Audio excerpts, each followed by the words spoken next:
ಕೆಟ್ಟು ನಿಂತ್ಕೊಳ್ಬೇಕಿತ್ತು ಗೊತ್ತಾಗ್ತಿಲ್ಲ. ಹಾಗಂತ ನಾನು ಪ್ರಯತ್ನ ಮಾಡಲಿಲ್ಲ ಅಂತ ಹೇಳಿಲ್ಲ. ಹೌದಾ? ಎಂತೆಂತ ಪುಣ್ಯಕ್ಷೇತ್ರಕ್ಕೆಲ್ಲ ಹೋಗಿದ್ದೆ. ಮತ್ತೆ ತಿರುಪತಿಗೂ ಹೋಗಿದ್ದೆ. ತಿರುಪತಿ ಹೋಗಿದ್ಯಾ? ಹೌದೌದು. ಬೆಂಕಿ ಹತ್ರ ಅಂತ ಹೇಳಿದೆ ಅಂತ ಹೇಳಿದ್ಯಾ? ಬೆಂಕಿ ಅದು ಸಿಗ್ಲಿಲ್ಲಮ್ಮ. ವೆಂಕಟೇಶ ಏ ದೇವ್ರೆ, ಅಂತ ತಿರುಪತಿ ತಿಮ್ಮಪ್ಪನನ್ನ ಬೆಂಕಿ ಅಂತ ಹೇಳಿದ. ಒಳ್ಳೆ ಕುಲದೇವ್ರ ಮನೆ ಕೇಳ್ದವ ಕರೆ ಬೆಂಕಿ ಕೇಳಿದೆ. ಮತ್ತೆ ನೀವು ಹೋದ ತಪ್ಪ ಮತ್ತೆ ಆದ್ರೆ ಏನ್ ಮಾಡ್ಬೇಕು, ನನ್ನ ಹತ್ರ ಹಣ ಹೆಚ್ಚಿಗೆ ಇರ್ಲಿಲ್ಲ. ಕೆಳ ತಿರುಪತಿ ಮಾತ್ರ ಹೋದೆ, ಮೇಲ್ ತಿರುಪತಿ ವಾಪಸ್. ತಿರುಪತಿ ಮಾತ್ರ ಹೋಗಿದ್ದೆ. ಹೌದು. ಹಣ ಇಲ್ಲ ಅಂತ ನನ್ನ ಹತ್ರ ಒಂದು ಮಾತು ಕೇಳಿದ್ರೆ ನಾನು ಹಣ ಎಷ್ಟು ಬೇಕಂತ ಕೊಡ್ತಿದ್ದಲ್ಲ ಮನೆ. ಹೌದಾ? ನನ್ನ ಪ್ರಾಣಕ್ಕಿಂತ ಯಾವ್ದು ಯಾವ್ದು ಮೇಲೆ ಆಸೆ ಇಲ್ಲ. ನಂಗೆ ಯಾವ್ದ್ರ ಮೇಲೂ ಆಸೆ ಇಲ್ಲ. ಆದ್ರೂ ಒಂದು ಈಗ ಅವ್ರು ಬಾಗ್ಲಕ್ಕೆ ಇಲ್ಲಿ ಬಂದ್ರೆ ಗೊತ್ತಾಯ್ತು. ಕೆಳ ತಿರುಪತಿ ಕೈಕಲ ಕಡಿ ಅಲ್ಲ, ಕೈಕಲ್ ಹಾಕಿ ನೀವು ಹೊಡೆಯೋ ತಗೊಳ್ತೀಯ. ಯಾವ್ದು ತಿರುಪತಿ ಹೋಗಿ ಅಡಲ್ ನಿಮ್ಗೆ ಉನ್ಮನೆ ಪಾರ್ಸಲ್ ತಗೊಂಡು ಮತ್ತೆ ಪ್ರಸಾದ ಸೀಕಡ್ಡಿ ಸೀಕಡ್ಡಿ ಅಂತ ಹಬ್ಬ ಜೀವ ಹಾಕ್ತೀನಿ. ನಂಗೆ ತಮಾಷೆ ಮಾಡ್ತೇನೆ. ಸಮಾನ. ನಮಸ್ಕಾರ ವೀಕ್ಷಕರೇ, ಹಾಲಾಡಿ ಮೇಳದಲ್ಲಿ ಒಂದು ಅತ್ಯಂತ ಹಾಸ್ಯ ಪ್ರಧಾನ ಪಾತ್ರಗಳಲ್ಲಿ ಹೆಚ್ಚಿಗೆ ತಮ್ಮನ್ನು ತೋರಿಸ್ಕೊಂಡಿದ್ದ ಜೊತೆಗೆ ಅತ್ಯಂತ ವಿಭಿನ್ನವಾಗಿ ಹಾಸ್ಯ ಪಾಠವನ್ನು ಮಾಡುವಂಥವ್ರು ಶಂಕರ್ ನಾಯ್ಕರವರು ನಮ್ಮ ಜೊತೆಗಿದ್ದಾರೆ.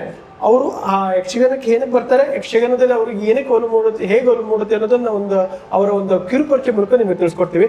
ಎಲ್ಲರಿಗೂ ನಮಸ್ಕಾರ.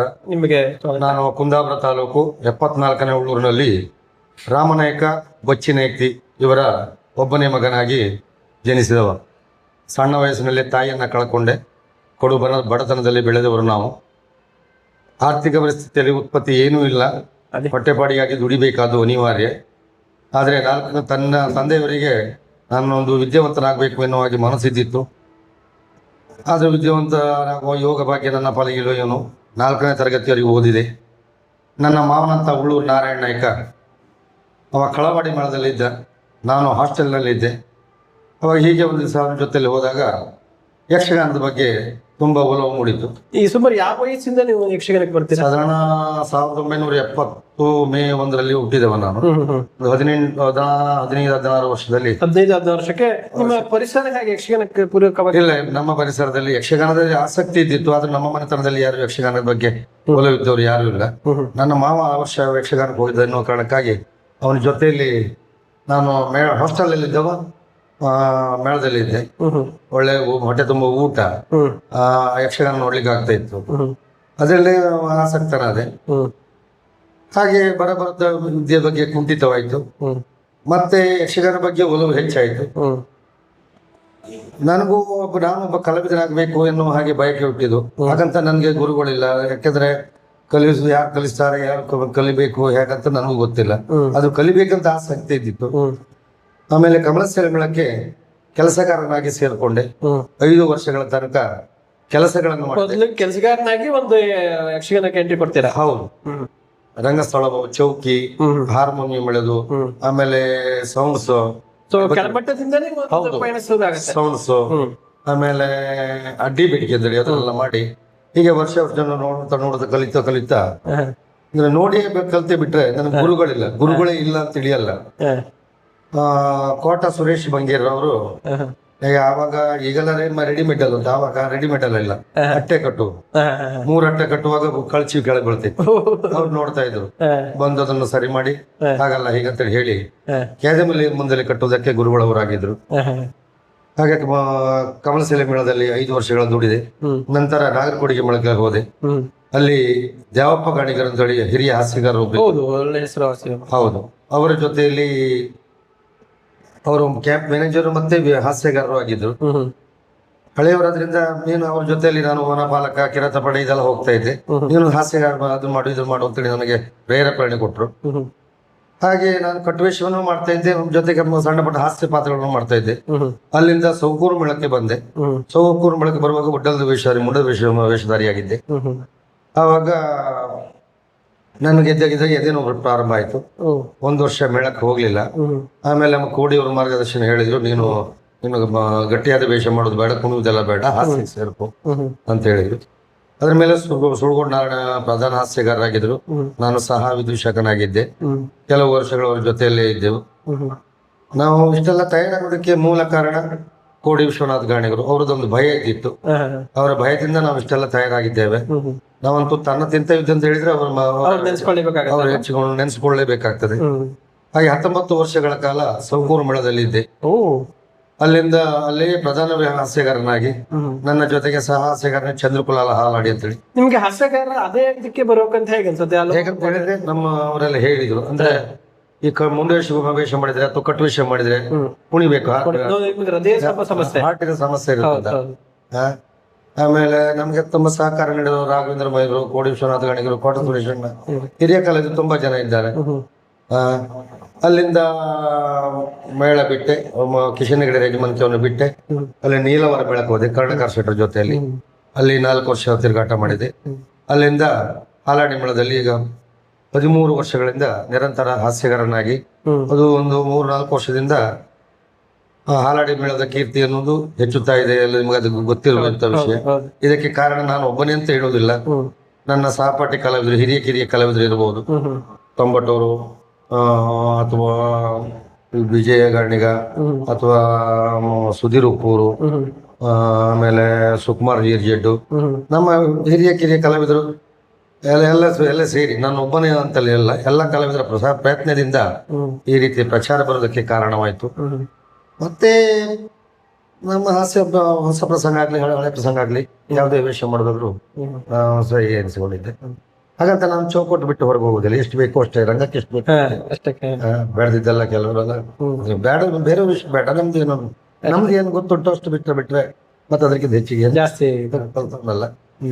ಇದಕ್ಕೆ ಕಾರಣ ಅಂತ ಹೇಳಿದ್ರೆ ಒಂದು ವಿದ್ಯಾಭ್ಯಾಸ ಕುಂಠಿತವಾದೇ ಕಾರಣ. ಓದೋದ್ರ ಬಗ್ಗೆ ಆಸಕ್ತಿ ಕಡಿಮೆ, ಇನ್ನೊಬ್ರು ನೋಡುದೇ ಕಡಿಮೆ ಹೆಚ್ಚಿಗೆ. ಮತ್ತೆ ಬಾಯ್ಪಾಠ ಮಾಡ್ಕೊಂಡು ಹೋಗಿ ಹೇಳುವುದಂತದಿಲ್ಲ. ಅಲ್ಲಿ ಹೋದ್ಮೇಲೆ ಏನಾದ್ರು ಕಲ್ಪನೆ ಆಗ್ತದೋ ಆ ಸಂದರ್ಭಕ್ಕೆ. ಹಾಸ್ಯ ಅಂದ್ರೆ ಚಿಂದಾಗಿ ಅಲ್ಲಿ ಸನ್ನಿವೇಶಕ್ಕೆ ತಕ್ಕಂಗೆ. ಹೌದು, ಸನ್ನಿವೇಶಕ್ಕೆ ಯಾಕೆ ಬರ್ತದೆ, ಎದುರು ವೇಷಧಾರಿಗಳು ನಮಗೆ ಅವಕಾಶ ಕೊಡ್ತಾರೋ ಆ ರೀತಿಯಲ್ಲಿ ನಾವು ಇದಾಗುವಂತದ್ದು. ಅದು ನಿಮ್ಮ ಚಾಕಚಕ್ಯವನ್ನು ಮುಖ್ಯವಾಗುತ್ತೆ. ಟೈಮಿಂಗ್ ಡೈಲಾಗ್ಗಳು, ಹಾಸ್ಯ ಪ್ರಸಂಗ ಡೈಲಾಗ್ಗಳು ಹೇಳೋದು ಮುಖ್ಯವಾಗುತ್ತೆ. ಈಗ ಬೇರೆ ವೇಷಧಾರಿಗಳಿಗೆ ಒಂದು ಪದ್ಯ ಇರ್ತದೆ, ಆ ಪದ್ಯದ ಅರ್ಥ ಹೀಗೆ ಅಂತ ಇರ್ತದೆ.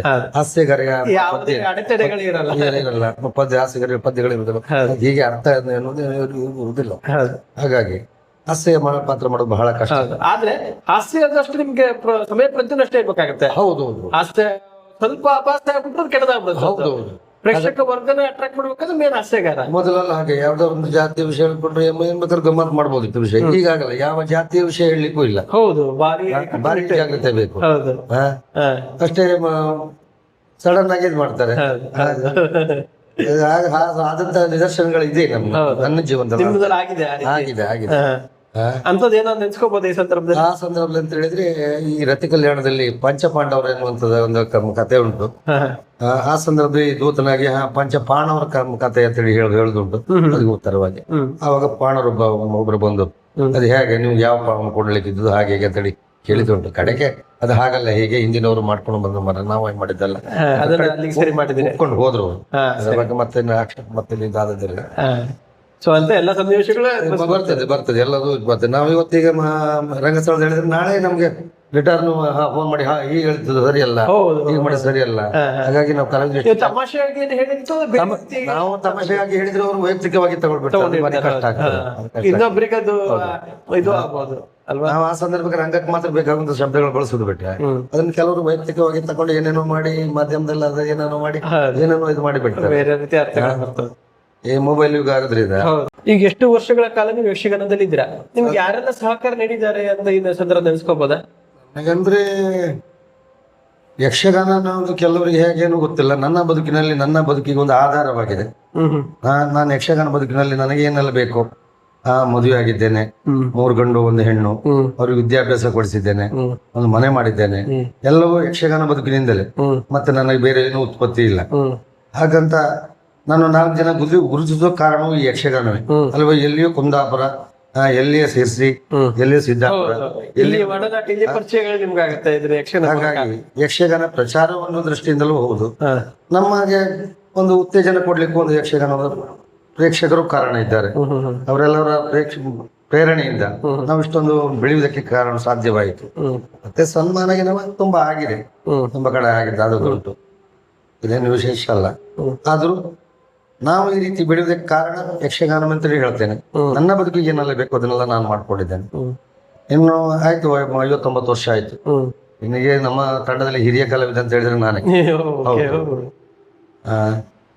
ಹಾಗಾಗಿ ಯಾರೆಲ್ಲ ನಿಮ್ಗೆ ಮೊದಲೆಲ್ಲ ಒಂದು ಯಕ್ಷಗಾನ ಬರೋಕ್ಕಿಂತ ಪೂರ್ವದಲ್ಲಿ ಯಕ್ಷಗಾನ ಬರೋದಕ್ಕೆ ಯಾರೆಲ್ಲ ಸಹಕಾರ ನೀಡುತ್ತಾರೆ? ನನಗೆ ಯಕ್ಷಗಾನ ಬರ್ಲಿಕ್ಕೆ ಅಂತ ಹೇಳಿದ್ರೆ ನಾನಾಗಿ ಯಕ್ಷಗಾನಕ್ಕೆ ಹೋದ ಮೇಲೆ ನನಗೆ ಹಿರಿಯ ಕಾಲದಲ್ಲಿ ಒಡನಾಟ ಯಾವಾಗ ತುಂಬಾ ಜಾಗ ಎತ್ತಿನ ಗಾಡಿ ಕಾಲ ಅದು. ಈಗ ವಾಹನ ವ್ಯವಸ್ಥೆ ಇಲ್ಲ. ಎತ್ತಿನ ಗಾಡಿಯಲ್ಲಿ ಹೋಗ್ಬೇಕು, ಅದು ನಾವು ನಡ್ಕೊಂಡು ಹೋಗ್ಬೇಕು. ಕಷ್ಟ ಜೀವನ ಅಂತ ಹೇಳಿದ್ರೆ ಎಷ್ಟು ಕಷ್ಟ. ನಾವು ಹೋಗುವಾಗ ಸಣ್ಣ ಹುಡುಗರಷ್ಟೇ, ಅವಾಗ ತಲೆ ಮೇಲೆ ಒಂದು ಗಂಟು ಹೊತ್ಕೊಂಡು ಹೋಗ್ಬೇಕು. ಎತ್ತಿಗೆ ಏರಿ ಹೋಗುವಾಗ ಮುಕ್ಕಿಯಲ್ಲಿ ಕೊಡ್ಬೇಕು. ಮತ್ತೆ ಹೊಂದಾಣಿಕೆ ಜಾಗ ಹೋದಾಗ ಮತ್ತೆ ಅದನ್ನ ನಮ್ಮ ತಲೆ ಮೇಲೆ ಕೊಡ್ತಾರೆ, ಮತ್ತೆ ಹೊತ್ಕೊಂಡು ಹೋಗ್ಬೇಕು. ಆಮೇಲೆ ಬಿಡಾರ್ಕ್ ಹೋದ್ಮೇಲೆ ಮಲಗಿಕ್ಕಿಲ್ಲ, ಅಲ್ಲಿ ಮೆಣಸಿನಕಾಯಿ ಚೋಟ್ ತೆಗಿಬೇಕು, ಹಿರಿ ಕಲಾವಿದ್ರು ಬಣ್ಣ ಬಟ್ಟೆ ಒಗಿಬೇಕು, ಅದೆಲ್ಲ ಕ್ರಮ ಇತ್ತು ಆವಾಗ. ಮತ್ತೆ ಏನಿದ್ರು ನಾವು ಗಣಪತಿ ಬೇಡಿಕೆಯವ್ರನ್ನ ಹತ್ರ ಇಟ್ಕೊಳ್ಬೇಕು, ಯಾಕಂದ್ರೆ ನಮ್ಗೆ ಏನಾದ್ರು ಕೇಳ್ಬೇಕಾದ್ರೆ ಅವನ ಹತ್ರ ಕೇಳ್ಬೇಕು, ಮತ್ತೆ ನಾವು ಹೋಗಿ ತಗೊಳ್ಲಿಕ್ಕಿಲ್ಲ. ಈಗ ಹಿರಿಯ ಕಲಾವಿದ ಕೆಳಗೆ ಬರುವಾಗ ನಾವು ಕಾಲು ನೀಡಿ ಮಲ್ಕೊಳ್ಳಿಕ್ಕಿಲ್ಲ, ಮತ್ತೆ ರಾತ್ರಿ ಮಲಗ್ಲಿಕ್ಕಿಲ್ಲ, ಯಕ್ಷಗಾನ ನೋಡ್ತಾ ಇರ್ಬೇಕು. ಅವಾಗ ಹೇಳಿ ಕೊಡುವರೆಲ್ಲ ಕಡಿಮೆ, ನಾವು ನೋಡೇ ಕಲ್ತ್ಕೊಳ್ಬೇಕು. ಏನಾದ್ರು ಬೇಕಾದ್ರೆ ಕೆಲಸದ ಜೊತೆಗೆ ಒಂದು ಕಲಿಕೆನೂ ಕಲಿಕೆಯೂ ಮಾಡ್ಬೇಕಾಗ್ತದೆ ಅಂತ ಪರಿಸ್ಥಿತಿಯಲ್ಲಿ. ಈಗಂದ್ರೆ ಮಳೆಗಾಲದ ಆಟದಲ್ಲಿ ಆಟ ಎಲ್ಲ ಸಿಗ್ತದೆ, ಮೊದಲೆಲ್ಲ ಭಾರಿ ಕಷ್ಟ ಇದ್ದಿತ್ತು. ಆಗಿನ ಕಷ್ಟ ಜೀವನ ಆದ್ರೆ ಅದು ಒಂದು ಶಿಸ್ತು ಬಂದಾಗ ಕಲಿಲಿಕ್ಕೂ ಅವಕಾಶ ಇದ್ದಿತ್ತು. ಹಿರಿಯ ಕಲಾವಿದ್ರು ಶಿಫ್ಟ್ ಇದ್ರು ಅಷ್ಟೇ ಶಿಸ್ತುವಾಗಿ ಕಲ್ಸ್ಕೊಡ್ತಾ ಇದ್ರು. ಹೌದೌದು, ಕಲಿಯುವುದಕ್ಕೊಂದು ನಮ್ಗೊಂದು ದಾರಿ ಆಗ್ತದೆ. ಅದಕ್ಕಾಗಿ ಇಷ್ಟು ಒಂದು ಹೆಸರು ಮಾಡಿ ಬೆಳೆಲಿಕ್ಕೆ ಕಾರಣ ಆಗಿನ ಒಂದು ಕಷ್ಟ ಜೀವನ. ಯಾವುದೇ ಆಗ್ಲಿ ನೇರವಾಗಿ ಸಂಪತ್ತು ಸಿಕ್ಕಿದ್ರೆ ಅಹಂಕಾರ ಬರೋದು ಜಾಸ್ತಿ. ಕಷ್ಟದಿಂದ ಮೇಲೆ ಬಂದ್ರೆ ಅವನಿಗೆ ಅಹಂಕಾರ ಏನು ಬರುದು, ನನ್ನ ಅನಿಸಿಕೆ. ಹೌದಲ್ಲ, ಈಗ ನನಗೆ ಹಾಗೆ ನಾವು ಮೊದಲಿಂದ ಕಷ್ಟ ಎಂಬುದು ಏನೊಂದು ಗೊತ್ತಿರೋದ್ರಿಂದ ಈಗ ಯಾವ್ದು ಕಷ್ಟ ನೋವು ಅಂತ ಹೇಳಿದ್ರೆ ಭಾರಿ ಬೇಸರ ಆಗ್ತದೆ. ನೀವೆಲ್ಲದಕ್ಕೂ ಸೆಟ್ ಆಗ್ಬಿಡ್ತೀರ, ಅಡಿಗೆ ಅಂತ ಅನಿವಾರ್ಯಕ್ಕಾಗಿ ಸೇರ್ಕೊಂಡು ನನ್ನ ಪರಿಸ್ಥಿತಿಯ ಸ್ವಲ್ಪ ಕಷ್ಟ ಇದೆ. ಹಾಗಾಗಿ ಆಗ್ಲಿ ಎಲ್ಲಾ ರಂಗದಲ್ಲೂ ನೀವು ಒಂದು ತೊಡಸ್ಕೊಬಿಟ್ಟಿದ್ರೆ. ಹೌದು, ಯಾವ್ದು ಇದ್ರು ನಿಮ್ಮನ್ನ ಇದು ಮಾಡ್ಬೋದು. ಹೌದು, ಯಾವ್ದು ಬೇಕಾದ್ರೂ ಮಾಡ್ತಾ ಇದ್ದೆ, ಅನಿವಾರ್ಯಕ್ಕೆ ಯಾವ್ದಿಲ್ಲ, ಎಲ್ಲದಕ್ಕೂ ಸೆಟ್ ಆಗ್ಬಿಡ್ತೀರಾ. ಹೌದು, ಮಾಡ್ತೀರಂತ ನಿಮ್ಮ ಒಂದು ಮಾಲೀಕರಿಗೆ ನೀವು ಒಂದು ಅಚ್ಚುಮೆಚ್ಚು ಅಂತ ಹೇಳ್ಬೋದು. ಈಗ ನಾವು 13 ವರ್ಷ ಆಯ್ತು, ಯಾವ ಕಾರಣಕ್ಕೂ ನನ್ನ ಮೇಲೆ ಬೇಸರ ಮಾಡ್ಕೊಳ್ಳೋದಿಲ್ಲ. ನನಗೂ ಹಾಗೆ ನನ್ನ ಕಷ್ಟದಲ್ಲಿ ಯಜಮಾನ್ರ ಹೀಗಾಯ್ತು ಅಂತ ಹೇಳಿದ್ರೆ ನನಗೆ ಅವ್ರು ಕೈ ಬಿಟ್ಟದಿಲ್ಲ. ನಿಮ್ಮ ಇಬ್ರು ಸಂಬಂಧ ಒಳ್ಳೆ ನಡೀತಾ ಇದೆ. ಹೌದು, ಹಾಲಾಡಿ ಮಳೆದಲ್ಲಿ ಒಂದು ಪಂಜರ ಪಕ್ಷಿ ಅನ್ನೋದು ಬಹಳ ಒಂದು ಹೆಸರು ಮಾಡ್ತಿದ್ದ ಪ್ರಸಂಗ ಅನ್ನೋದು ಭಾರಿ ಒಂದು ಜನಮನ್ನಣೆ ಪಡಿತಾ ಇದೆ. ಅದ್ರ ಬಗ್ಗೆ ಹೇಳೋದು, ಅದ್ರ ನಿಮ್ಮಲ್ಲಿ ಏನು ನೀವು ಏನಾಗಿ ವರ್ಕ್ ಇದು ಮಾಡ್ತಿದ್ರ ಅಥವಾ ಅದ್ರ ಬಗ್ಗೆ ಒಂದು ವಿಸ್ತೃತವಾಗಿ ಹೇಳೋದಾದ್ರೆ ಏನ್ ಹೇಳ್ತೀರಾ? ಪಂಜರ ಪಕ್ಷಿ ಅನ್ನೋದು ನಮಗೆ ಖುಷಿ ಕೊಟ್ಟಿದೆ. ನಮ್ಮ ಎಲ್ಲ ಕಲಾವಿದರ ಪ್ರಯತ್ನದಿಂದ, ನೂರಾರು ಜನ ಪ್ರೇಕ್ಷಕರ ಸಹಕಾರದಿಂದ, ಪ್ರೋತ್ಸಾಹದಿಂದ ನಮ್ಮ ಈ ಪಂಜರ ಪಕ್ಷಿ ಮೆರೆಯುವುದಕ್ಕೆ ಕಾರಣವಾಯಿತು. ಮತ್ತೆ ನಮ್ದೇ 138 ಪ್ರಯೋಗ ಆದ್ರೂ ನಮ್ಗದು ಅದ್ರ ಬಗ್ಗೆ ಬೇಸರ ಇಲ್ಲ. ಇನ್ನೂ ಮಾಡುವ ಅಂತೇಳಿ ಅಂದ್ರೆ ದಿನಕ್ಕೊಂದು ಪ್ರೇಕ್ಷಕರನ್ನು ಕಾಣ್ತೇವೆ, ದಿನಕ್ಕೊಂದು ಪ್ರೇಕ್ಷಕರ ಉತ್ತೇಜನವನ್ನು ಕಾಣ್ತೇವೆ. ಆವಾಗ ನಮ್ಗೆ ರಂಗಸ್ಥಳಕ್ಕೆ ಹೋದಾಗ ಏನಾದ್ರೂ ಒಂದು ಹೊತ್ತಾಗುವ, ಏನಾದ್ರು ಒಂದು ಹೊತ್ತಾಗುವ ಅಂತೇಳಿ ಅದೊಂದು ಬಹಳ ಸಂತೋಷ ಕೊಡ್ತಾ ಇದೆ. ಮತ್ತೆ ಎದುರಿಗೆ ಬರುವಂತ ಕಲಾವಿದ ಸಂಭಾಷಣೆಗಳು, ಈಗ ನಾವು ಒಂದು ಹೇಳಿ ನಾನಿಂತ ಹೇಳ್ತೇನೆ, ನೀವು ಇಂಥದ್ದು ಹೇಳು, ಆ ಸಂದರ್ಭ ಸರಿಯಾದ ಸೂಚನೆ, ಕೆಲವು ಸೂಚನೆ ಕೊಡುದು, ಹೀಗೆ ಹೇಳಿ ಮತ್ತೆ ಹೇಳೋದು ಉಂಟು. ಅವನಿಗೆ ನಗಾಡ್ತಿರೋದು, ಅವನಿಗೆ ಗಮ್ಮತ್ತಾಗ್ಬೇಕು. ನಿಮ್ಗೆ ಒಂದು ಭಾಗವತರ ಮಧ್ಯೆ ಸಂಭಾಷಣೆ ಅಷ್ಟು ಚೆನ್ನಾಗಿ ಭಾಗವತರು ಹಾಗೆ, ಭಾಗವತರು ಮಾತಾಡ್ತಿದ್ರೆ ನಮ್ಮಷ್ಟಿಗೆ ನಾವು ಮಾತಾಡ್ಕೊಂಡು ಹೋಗ್ಬೇಕು.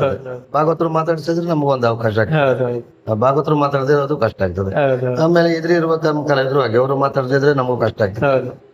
ಎಲ್ಲರ ಒಂದು ಕೂಡುವಿಕೆಯಿಂದ ಇಷ್ಟು ಹೆಸರು ಮಾಡ್ತಾ ಇದೆ. ಹೌದೌದು, ಎಲ್ಲ ಸಂದರ್ಭ ನಮ್ಗೆ ಪಂಜರ ಪಕ್ಷಿನ ಫಸ್ಟಿಗೆ ಪ್ರವೇಶ ಆದ್ರೆ ಲಾಸ್ಟ್ ತನಕ ಇರ್ಬೇಕು. ಕತೆಗೂ ಪೂರಕವಾಗಿ ಉಂಟು. ಹಾಗಾಗಿ ಅತಿಯಾಗಿ ಅಶ್ಲೀಲ ಮಾಡ್ಲಿಕ್ಕೂ ಬೆಳೆದಿದ್ ಮಾಡ್ಲಿಕ್ಕೂ ಇಲ್ಲ, ಜವಾಬ್ದಾರಿಕೆ ಇತ್ತು.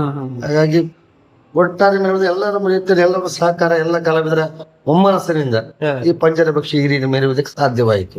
ಇಷ್ಟು ಹೆಸರು ಮಾಡ್ಲಿಕ್ಕೂ ಸಾಧ್ಯವಾಯಿತು. ಅದರಲ್ಲೂ ಬೆಂಗಳೂರಿಗೆ ಸಮೇತ ಈ ಸಲ ನಾವು ಹೋಗ್ಲಿಕ್ಕಿದ್ದೇವೆ. ನಿಮ್ಗೆ ಇದ್ರ ಮೂಲಕ ಎಲ್ಲಾ ಕಡೆಗೂ ನಿಮ್ಮನ್ನ ತಿರ್ಗಾಡೋಕ್ಕೂ ನಿಮ್ಗೆ ಅವಕಾಶ ಸಿಗ್ತದೆ. ಎಲ್ಲಾ ಕಡೆ ಮೂಲಕ ಇದ್ರ ಮೂಲಕ ನಿಮ್ಗೆ ಆಗತ್ತೆ. ಅದರಿಂದ ಒಳ್ಳೆ ರೆಸ್ಪಾನ್ಸ್ ಉಂಟು ಜನ ಕಲಾವಿದ ಪ್ರೇಕ್ಷಕರಿಂದ, ಅದು ಒಳ್ಳೆ ಸಂತೋಷ ಕೊಡ್ಬೋದು. ಈಗ ನೀವು ದಕ್ಷಿಣ ಕನ್ನಡದಲ್ಲಿ ಇದ್ದೀರಾ, ಈಗ ಉತ್ತರ ಕನ್ನಡಕ್ಕೂ ಬಂದು ಹೋಗ್ತಿದ್ದೀರಾ, ನಿಮ್ಗೆ ಹೇಗೆ ಅನ್ಸುತ್ತೆ ಪ್ರೇಕ್ಷಕ ವರ್ಗ ಅಲ್ಲಿ ಇಲ್ಲಿಗೆ ನೋಡಿದಾಗ? ಅಂದ್ರೆ ಆದ್ರೆ ಅಲ್ಲಿ ಸ್ವಲ್ಪ ಯಕ್ಷಗಾನ ಒಲವು ಜಾಸ್ತಿ ಇರೋದ್ರಿಂದ ಹೌದು. ಹೇಗೆ ಅನ್ಸುತ್ತೆ ನಿಮ್ಗೆ? ಅಲ್ಲ ಅಲ್ಲಿಗೂ ಅಲ್ಲಿಯ ಪ್ರೇಕ್ಷಕರೇ ಇದೆ ವರ್ಗವೇ ಬೇರೆ, ಇಲ್ಲಿಯ ಪ್ರೇಕ್ಷಕರ ವರ್ಗವೇ ಬೇರೆ. ಅಲ್ಲಿ ನಾವು ಗ್ರಾಮ್ಯ ಭಾಷೆಯನ್ನು ಬಳಸಿದ್ರು ಅಲ್ಲಿ ಅರ್ಥ ಆಗ್ತದೆ, ಇಲ್ಲಿ ಗ್ರಾಮ್ಯ ಭಾಷೆ ಬಳಸಿದ್ರೆ ಇಲ್ಲಿ ಅರ್ಥ ಆಗುದಿಲ್ಲ. ಅರ್ಥ ಆಗಲ್ಲ. ಹೌದು. ನಮ್ಮ ಕುಂದಾಪುರ ಕನ್ನಡ ಇಲ್ಲಿ ಸ್ವಲ್ಪ ಅರ್ಥ ಮಾಡ್ಕೊಳ್ಳೋಕೆ ಕಷ್ಟ ಆಗುತ್ತೆ. ಅವಾಗ ನಾವು ಸ್ವಲ್ಪ ಜಾಗ್ರತೆ ಮಾಡ್ಕೊಳ್ಬೇಕು, ಇಲ್ಲಿಗೆ ಹೊಂದ್ಕೊಂಡಿರ್ಬೇಕು. ಇಲ್ಲಿ ಪರಿಸರಕ್ಕೆ ತಕ್ಕ ಮಾತಿ ಚೇಂಜ್ ಮಾಡ್ಕೋಬೇಕು. ಇಲ್ಲಿಯ ಭಾಷೆಗೆ ಅದು ಶುದ್ಧ ಕನ್ನಡವನ್ನು ಬಳಸೋದಕ್ಕೆ ಯೋಚನೆ ಮಾಡ್ಬೇಕು. ಹೌದು ಹೌದು. ಅವಾಗ ಆ ಪ್ರೇಕ್ಷಕರು ಬೇಡ ಅಂದ್ರೆ ಮಾನ ಮುಟ್ತದೆ, ಅದ್ರ ಬಗ್ಗೆ ಯೋಚನೆ ಮಾಡ್ಬೇಕು. ಅತ್ಲ ತುಳು ನಡುವೆ ಹೋದ್ರು ಹಾಗೆ ಅಲ್ಲಿ ಹೋಗಿ ಶುದ್ಧ ಕನ್ನಡವೇ ಮಾತಾಡ್ಬೋದು. ಮಾತಾಡ್ಬೇಕಾಗತ್ತಲ್ಲ. ನಮ್ಮ ಕುಂದಾಪುರ ಕನ್ನಡ ಅರ್ಥ ಆಗುದಿಲ್ಲ ಅವ್ರಿಗೆ. ನಾವು ವಾಯ್ಕ ಬರ್ತಾನೆ ಹೌದು. ಕಾಲ ಯಕ್ಷಗಾನದಲ್ಲಿ ಇದ್ದೀರಾ, ಕೆಲವೊಂದು ಸಂಘ ಸಂಸ್ಥೆಗಳು ನಿಮ್ಗೆ ಸನ್ಮಾನ ಮಾಡಿರ್ತದೆ. ನೆನಪಿದ್ದಷ್ಟು ನಮ್ಮ ವೀಕ್ಷಕರಿಗೆ ಹೇಳ್ಬೋದಾ ಪ್ರಶಸ್ತಿಗಳು? ನಮ್ಮ ಊರಿನಿಂದಲೇ ಆಗಿದೆ. ಆಮೇಲೆ ಹಾಲಾಡಿ ಅಂತೇಳಿ ಅಲ್ಲಿ ಒಂದಾಗಿದೆ. ಸಿದ್ದಾಪುರದಲ್ಲಿ ಬಸವರಾಜ ಚೌಗುಳ್ಮುಖಿ ಅವರು ಮಾಡಿಸಿದ್ದಾರೆ. ಆಮೇಲೆ ಟೋಟಲ್ ಒಂದು 100-150 ಸನ್ಮಾನ ಆಗಿರ್ಬೋದು ನಮ್ಮ ಪರಿಸರ. ಎಷ್ಟು ವರ್ಷಗಳ ಕಾಲದಲ್ಲಿ ನಿಮ್ಗೆ ಹಲವಾರು ಸಂಘ ಸಂಸ್ಥೆಗಳು ಸನ್ಮಾನ ಮಾಡಿದ್ದೇವೆ. ಬಹಳ ಸಂತೋಷ ಯಕ್ಷಗಾನ ಬಗ್ಗೆ. ಯಕ್ಷಗಾನದಲ್ಲಿ ನೀವು ಇಷ್ಟು ವರ್ಷಗಳ ಕಾಲ ಇದ್ದೀರಾ, ಈ ಒಂದು ಯಕ್ಷಗಾನ ಈಗಿನ ಯುವಕರಿಗೆ ಏನಂತ ಒಂದು ಹಿರಿಯರಾಗಿ ಏನ್ ಹೇಳ್ತೀರಾ? ಹಿರಿಯರಾಗಿ ಅಂತ ಹೇಳಿದ್ರೆ ಒಂದು ಸಂದರ್ಭದಲ್ಲಿ ಯಕ್ಷಗಾನ ಬಗ್ಗೆ ಬಹಳ ಕುಂಠಿತವಾಗಿತ್ತು. ಈಗ ಬರುತ್ತಾ ನಾವೀಗ 180 ಪ್ರಯೋಗ ಮಾಡಿದ್ದೇವೆ, ಅಲ್ಲ 138 ಪ್ರಯೋಗಗಳಾಗಿದೆ. ಆದಂತ ಪ್ರತಿಯೊಂದು ಕಡೆಯೂ 1000ಕ್ಕೂ ಮಿಕ್ಕಿನ ಪ್ರೇಕ್ಷಕರನ್ನು ಕಾಣ್ತಾ ಇದ್ದೆ ಅಂತ ಹಿಡಿಯೋದೇ ಆದ್ರೆ ಯಕ್ಷಗಾನ ಬೆಳೀತಾ ಇದೆ ಅನ್ನೋದೇ ಅರ್ಥ, ಮತ್ತೆ ಸಾಕ್ತಾ ಇದೆ ಅಂತ ಹೇಳ್ಬೋದು. ಸಾಕ್ತಾ ಇದೆ ಅನ್ನೋದೇ ಅರ್ಥ. ಯಾಕಂದ್ರೆ ಎಲ್ಲೆಲ್ಲಿ ನಮ್ಮ ಈ ಉತ್ತರ ಕನ್ನಡದವರು ನಮ್ಮ ಕಡೆ ಬಂದ್ಕೊಂಡು ನಾವು ಸಿರ್ಸಿಯಿಂದ ಬಂದಿದ್ದೇವೆ, ನಾವು ಯಲ್ಲಾಪುರದ ಬಂದಿದ್ದೇವೆ, ನಾವು ಗೋವಾದಿಂದ ಬಂದಿದ್ದೇವೆ ಅಂತ ಹೇಳಿದ್ರು ನಾವು ಕೇಳಿದೆವು. ಬಹಳ ಸಂತೋಷ ಆಗ್ತದೆ ಅಲ್ಲಿಂದೆಲ್ಲ ಬಂದು ಯಕ್ಷಗಾನವನ್ನು ನೋಡೋದಕ್ಕೆ. ಹಾಗಿದ್ರೆ ಪಂಜರ ಪಕ್ಷಿ ಅನ್ನೋದು ಅಷ್ಟು ಗಗನ ಎತ್ತ ಹಾರಿದೆಯಾ ಅಂತ ಹೇಳಿ ಅಷ್ಟು ಸಂತೋಷ ಆಗ್ತಾ ಇದೆ.